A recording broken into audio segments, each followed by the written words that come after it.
Well, good morning and thank you for being here on this beautiful day. My name is Mike Line. I'm the chair of the Brunswick Recreation Commission and the chair of the LC4 Advisory Committee that has overseen the planning and design and permitting of this great project. So thank you for being here. As many of you know, we're standing on land that was conveyed to the town by the Navy 2 years ago under the condition that it be used for recreation in perpetuity. What those of us closest to the project also know is that Parks and Recreation promotes health and wellness for people of all ages, ethnicities, and means. Parks and Recreation programming and educational activities are critical to childhood development. Parks and Recreation drives economic activity. And Parks and Recreation is everywhere, uniting people and strengthening community all over the country. The vision for the MARC is to develop a right-sized outdoor complex that meets the needs of a huge cross-section of the community. Something that will be a unique amenity not just for the town, but the greater region too. Something that works for just about everyone. In planning, we relied on a robust public engagement process that has received input from thousands of residents through survey, focus group meetings, and stakeholder group interviews.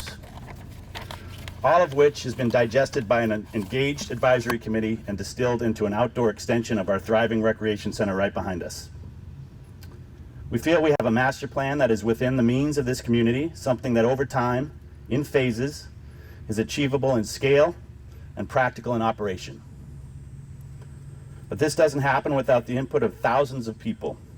And there's so many to thank here today, and Tom and Sally will be doing more of that in a minute. But my thank yous go out to those who have managed the process in town administration. We need to recognize the town council first for having faith and trust in our process. We need to thank the Recreation Commission for its consistent support and sage advice. Town staff for its tireless work ethic and resilience in grant application, Tom, Sally, and Chrissy in particular. And finally, the LC4 Advisory Committee for coalescing on the vision. A couple of years of really hard work brings us here today to signal the start of three critical elements: pickleball, a skate park, and a walking trail. The start of what we hope leads to decades of public enjoyment and benefit for the entire community. And I, for one, am extremely thankful for the effort and proud to have been a part of all of it. So truly, give yourselves a round of applause. You all deserve it. You're the true reason we're all here today. Thank you.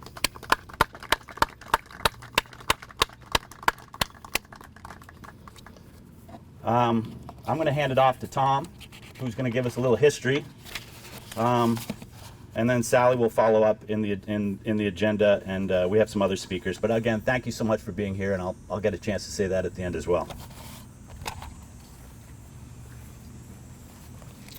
Thank you very much, Mike. On behalf of the Parks and Recreation Department, I'd like to welcome everybody here today. Those of us who have had the benefit of working on this project and prior to the project, just the conveyances of the various parcels of property that the town has now come into ownership of from the Navy has been quite a project. And the fact that we stand here today on this piece of property that someday hopefully will be built out consistent with the plan that you see here to my right on the board is just a tremendous, tremendous story for our town. Just to give you a little bit of context, not this town council, but a prior town council had the foresight to request in conveyance approximately 750 acres of land that was comprised of several parcels, this 10-acre parcel being only one. The Cape Furbish Preserve, which is about 600 acres on Harpswell Sound, one of the most beautiful estuaries we've got in all of southern Maine, now features a 13-mile trail system for all of our residents to enjoy. This is just another piece in that puzzle, and most communities never have an opportunity like we have had as a community. There have been many, many base closures across the United States. I receive calls yearly from some of those municipalities, specifically their parks and recreation directors, because they've heard that Brunswick has had great success in trying to take some of these properties and put them into public recreation use and have done so very successfully. And that's a tribute to our community, to all of you assembled here, to the citizenry of the community that have supported this vision. It is a challenge, however. It's a challenge when you look at the economics of what we face in terms of trying to do these types of improvements that are costly for our community at a time when it has just gone through the largest adverse economic impact in its probably history, when the Naval Air Station actually did close. So the strategy was for us to come into ownership of these properties, to move from the tiny recreation center downtown 30 Federal Street to this recreation center. We roughly went from a 10,000 square foot facility to a 50,000 square foot facility that has all kinds of recreation amenities that this town is really discovering and really using to a high degree. We have been just so fortunate to be able to move into that building at the time we did with the economic downturn, to look at ways to creatively raise revenue outside of the tax budget, the general fund budget of the town, through program revenues, rentals, and fees. And it's allowed us to now fully renovate the recreation center, outfit it with state-of-the-art fitness equipment, a new childcare facility, a new welcome center, and new administrative office space. And the team that I work with at the Parks and Recreation Department, our employees, are second to none. This Recreation Commission and many before have had that continuing foresight to move on this plan and not give up in spite of sometimes some hurdles that have proved difficult. I couldn't be prouder than I am today to be here as the Parks and Recreation Director for this community, looking at all of you and looking about the project we're about to embark on, and what I know will be just tremendous public benefit for decades and decades to come. So with that, I'd like to introduce Sally Costello, our Director of Economic and Community Development and Vice Chair of the LC4 Committee, to take you on further in the program. Thank you.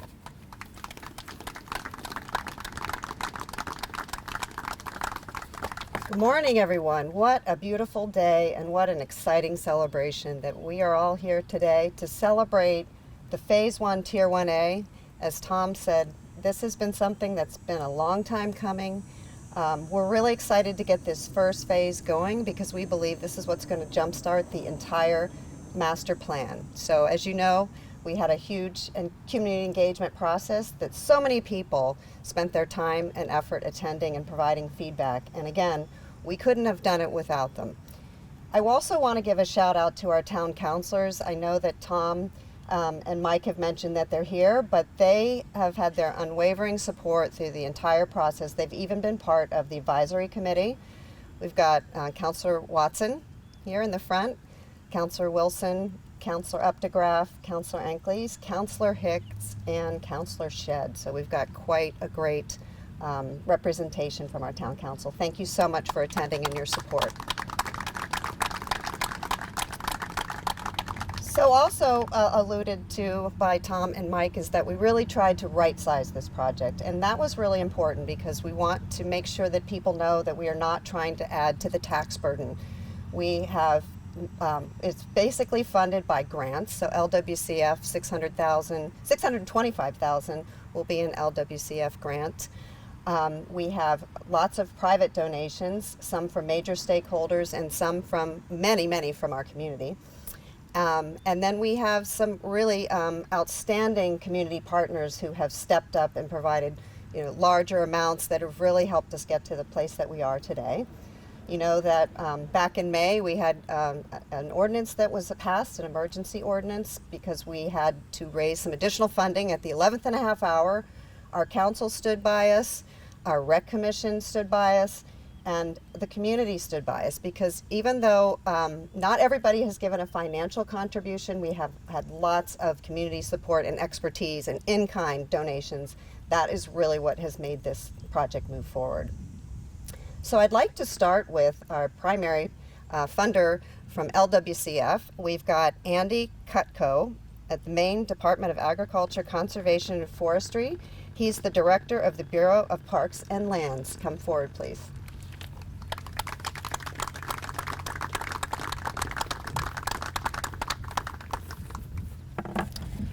Good morning, and thank you, Sally. And what a gorgeous day and a summer of less than gorgeous days. So we're so fortunate to have you all here today and to recognize this important event. Again, I'm Andy Cutco. I'm with the Maine Bureau of Parks and Lands, and the Bureau of Parks and Lands is the state administrator of the Land and Water Conservation Fund, which has made a significant investment in this project. And I'm joined here by Matt Henyon, who is our outdoor recreation specialist and is our point person on this project. Before I say a thing or two about the Land and Water Conservation Fund, I just want to say that I'm a huge fan of municipal outdoor recreation programs. My dad was a phys ed teacher and instilled at an early age the importance of physical activity to our emotional and physical well-being, and so huge supporter of outdoor recreation and municipal recreation projects across the state. And if I was a little slow in walking up here, it's because yesterday I actually ran a 9-mile trail race at one of our other LWCF sites, Bradbury Mountain State Park. So for those who are not familiar with the Land and Water Conservation Fund, it is one of Maine's most important and longest standing funding sources for outdoor recreation and land conservation. Since 1964, the Land and Water Conservation Fund has supported over 900 projects in Maine, and there are projects in every county across the state.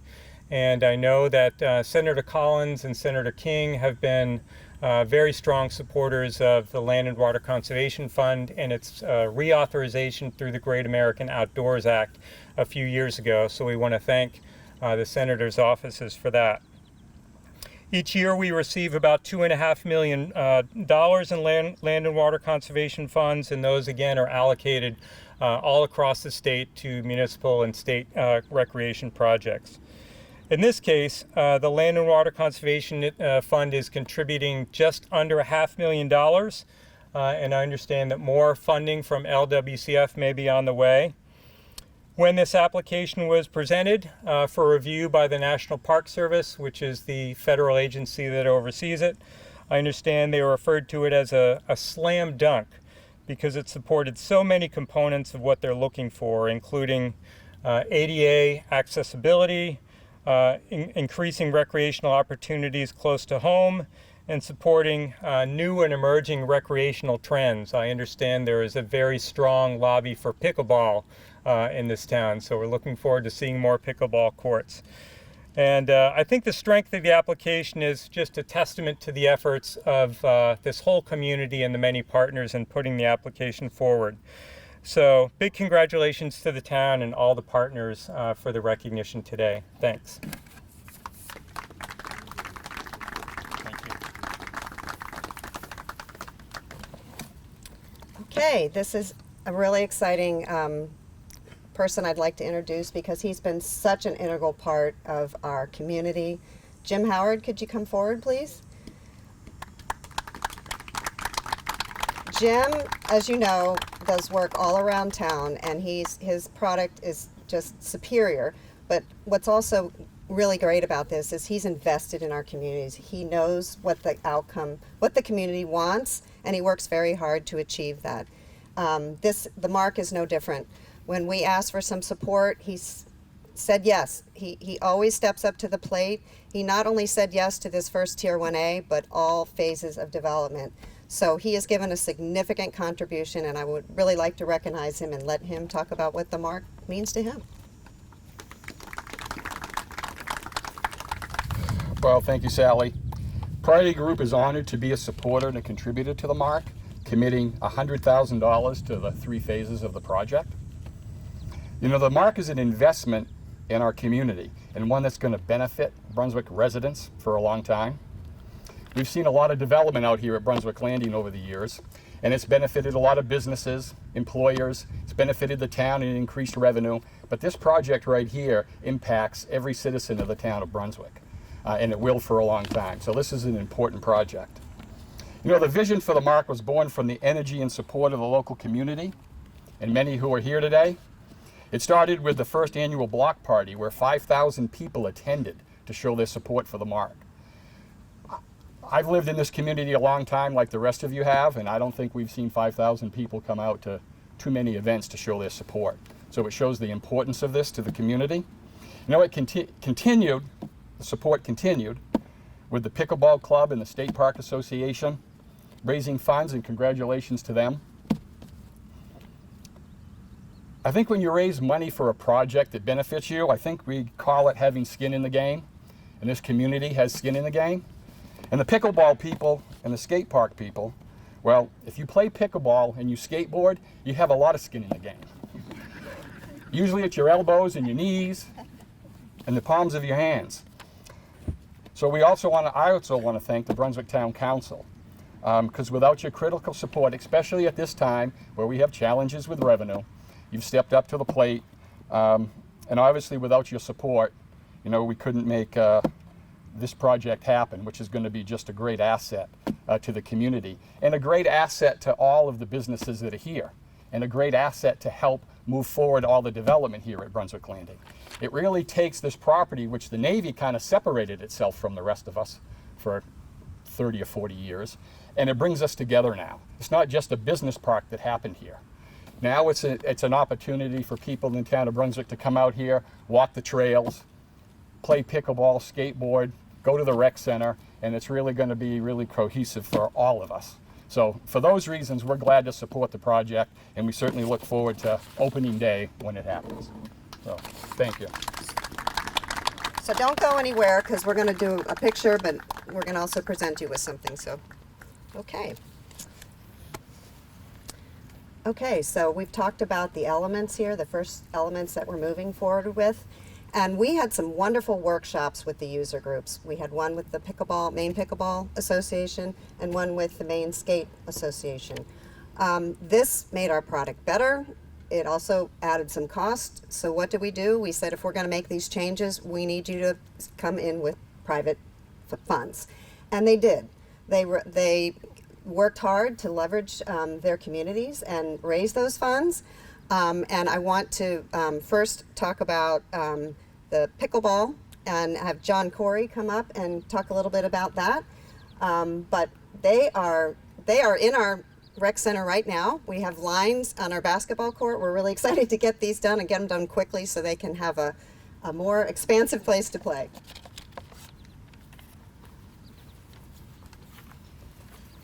Good morning. I'm speaking on behalf of 450 club members right now, and about 100 summer visitors and summer residents that are playing every day this summer with us. I've been asked to talk briefly about what pickleball means and the MARC project means to us, and instead of me talking and pontificating about it, I've captured 4 quotes from players that are probably playing right now. The first one from an older female player: "Pickleball is my recreational life. I did not know how I would come out of the pandemic. Pickleball provides me an opportunity for daily exercise and wellness. It brings me together with players of all ages with a common goal of socialization and having fun every day. I am alive again, and I can't wait to play tomorrow and the next day." From a 30-something couple in Brunswick: "We love pickleball. We have been playing for just over 2 years and have become very competitive and good. But what we enjoy the most, though, is meeting new players. Most importantly, we feel a true sense of community and continue to invite as many friends as possible to join us. What a thrill to have 8 tournament-level courts being built in our town." From a summer regional resident: "We always like coming to Brunswick. Now we love it. We can play pickleball in the morning and make a day of our visit with lunch and shopping afterwards." And finally, from a new teenage player: "Wow. I mean, wow. This sport is great. I need to get my friends playing as soon as possible." I will conclude by saying that pickleball is the #1 recreational sport in America right now and will be forever. What incredible vision and foresight of the town of Brunswick to build a beautiful pickleball court complex by next summer. Brunswick will be the pickleball capital of Maine, and I can guarantee you that the day the ribbon is cut on the courts, they will be full, and they will be full 7 days a week. Thank you.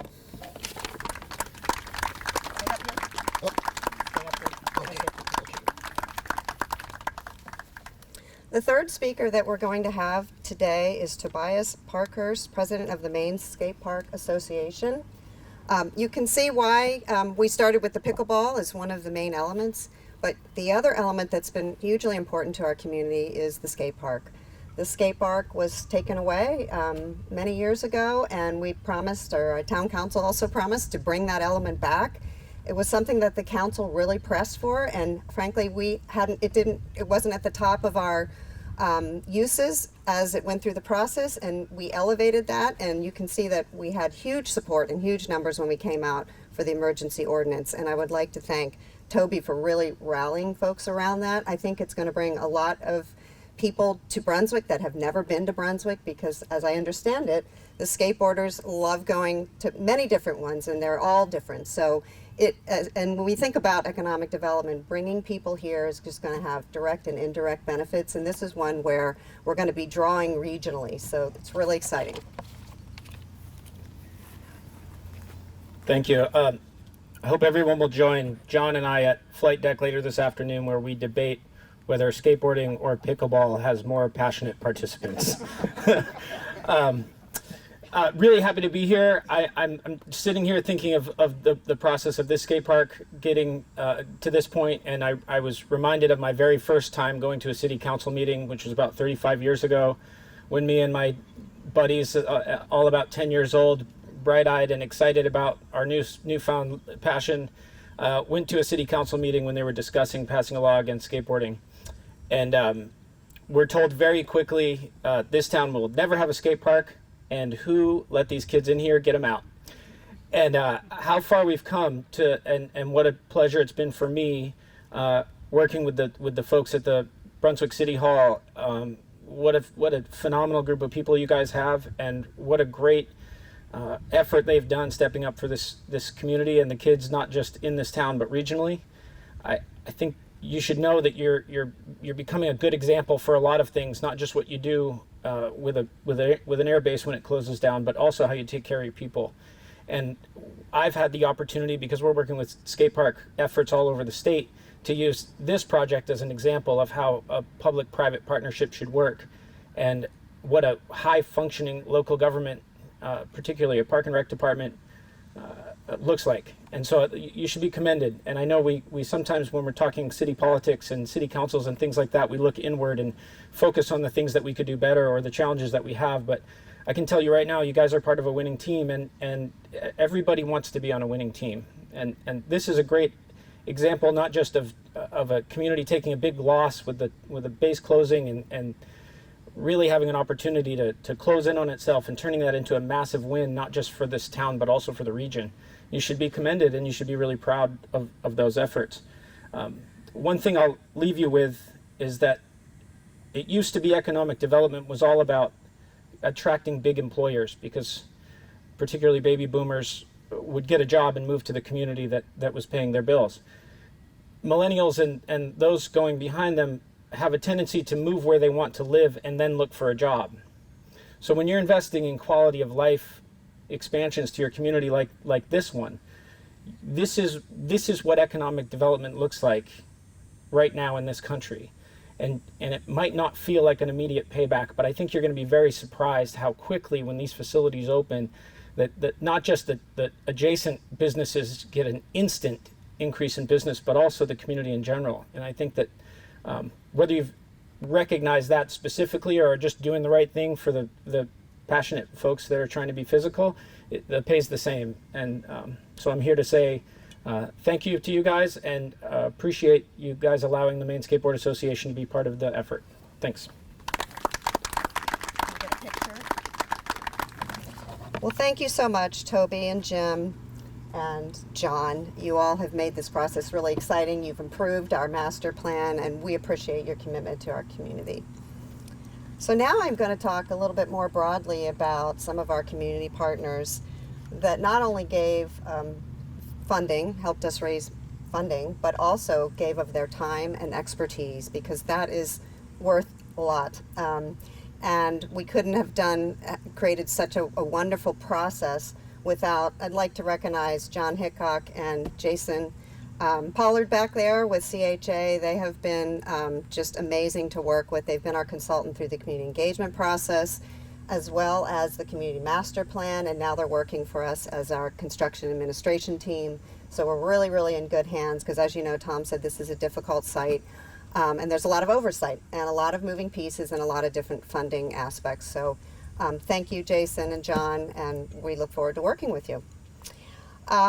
Next, I would like to recognize the Bath Area Family YMCA and Landing YMCA. I'm just going to read the names out, and if people could come forward, we could do a group photo if people would like to do that. Peter Owen is the Vice Chair of the Bath Area Family YMCA. We're very appreciative for your partnership. We look forward to lots of collaborations with our site and your facilities, and I think it's going to be a wonderful contribution to have both working together. Rob Gray is the Chief Executive Officer with Bath Area Family YMCA Board of Directors, and Catherine Johnson, she's the Executive Director of the Landing YMCA and also an LC4 member. So we've been lucky to have her all the way and had somebody on our LC4 providing great commitment and expertise. The next entity I would like to recognize is Bill Dodge Auto Group. Is Win Dodge the president here? May or may not be in attendance, but I'd like to recognize him. We've got 3 people from Bowdoin College. Bowdoin College has always, as I say, stepped up in a way that is significant. There's a lot of behind the scenes that people don't realize that Bowdoin does for our community, and when we asked for this 11.5-hour help, they were there.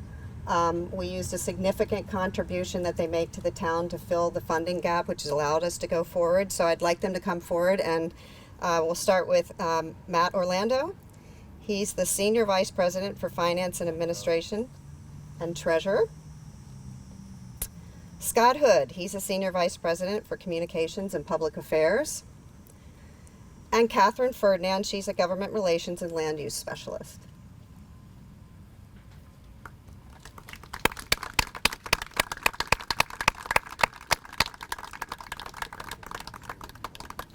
And now we're gonna talk about a few of our businesses that are really wonderful and constantly step up to the plate for the town that are actually here on the landing.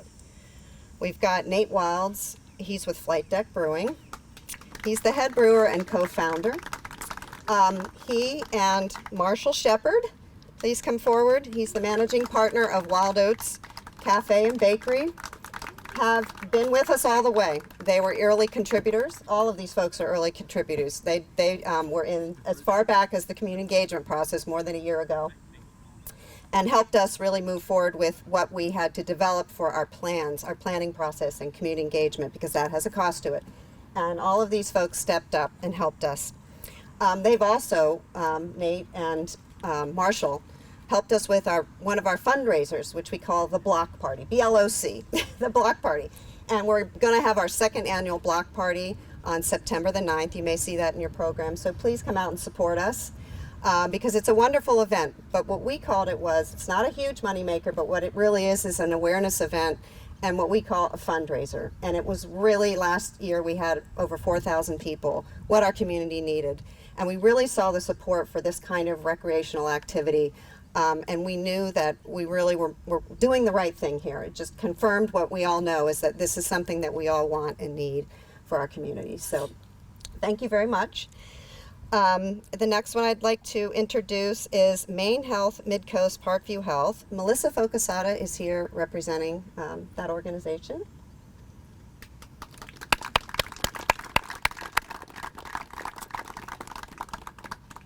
Of course, we work with our partners here at MIRA, the Midcoast Regional Redevelopment Authority. We've got Nick Nichols, who's the board chair. Not sure if he is in attendance. And Christine Logan, the executive director. So they have had an LC4 member on our advisory committee. And so they have also been very helpful for us during the planning process and helping us really understand the site and providing all the necessary information that we needed regarding utilities and things like that. So it's been really a nice collaboration, of course, with MIRA. So thanks to them. From Spectrum Healthcare Partners, Dave Landry, the Chief Executive Officer, also an early supporter. And I think that's it for that group.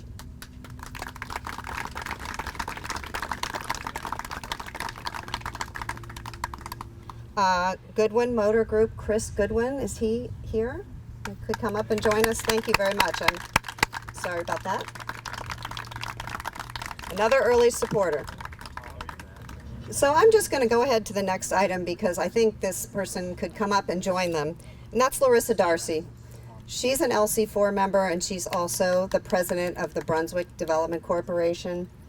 And the Brunswick Development Corporation had a special role for us because they were the fiscal sponsor, which meant that our community could go to that online platform and donate. We had hundreds and hundreds of smaller donations. And while that may seem not as big as some of the bigger entities and stakeholders and amounts that I've talked about today, it all adds up, and everybody's support in this is really critical. And we know that's who's going to be using this facility, and that's why we're doing this. We're doing this for you all.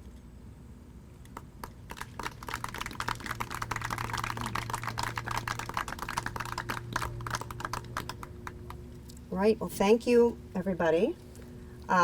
So we will be moving forward with our next phase. We're going to be working hard on trying to raise funding.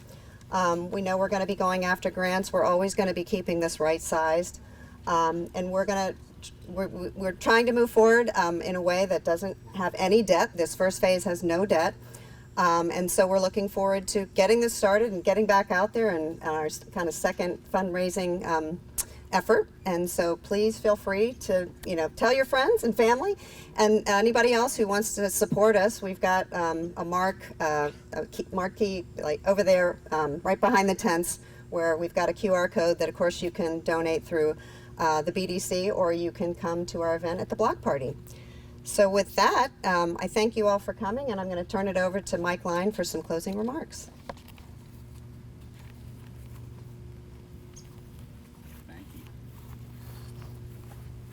Okay, everybody, I think actually we're going to throw some dirt first. So we would love it if the town councilors could come up front and put on a crook or hard hat, grab a shovel. The project team will do the same. And then personally, I would love it if just everyone in the audience could backfill and come and get in the photo op. That would be spectacular if you could. And we'll have some closing remarks right after that. So come on up, everybody.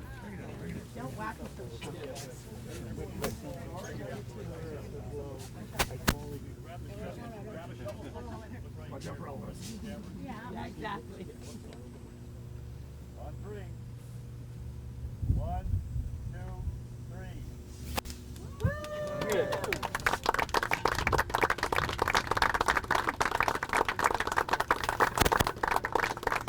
Jason, what are we supposed to do with that dirt? So the Brunswick Development Corporation has supplied or funded refreshments and while those supplied, so thank you so much for that, everyone involved. We do have another event, so the work continues and we need to raise more money. So we've got the second annual block party on September 9th from 5 to 9, I believe. 5 to 9, and thank you Wild Oats and Flight Deck for being such great partners in this and collaborating with us. It's just kind of critical for the whole thing. So the event will be there, and hopefully we don't have to do 10 of these. Maybe we only have to do a few of them, right? Yeah, or maybe we do 10. Exactly, anniversary. Thank you so much, everybody. There are refreshments, and feel free to mix and mingle.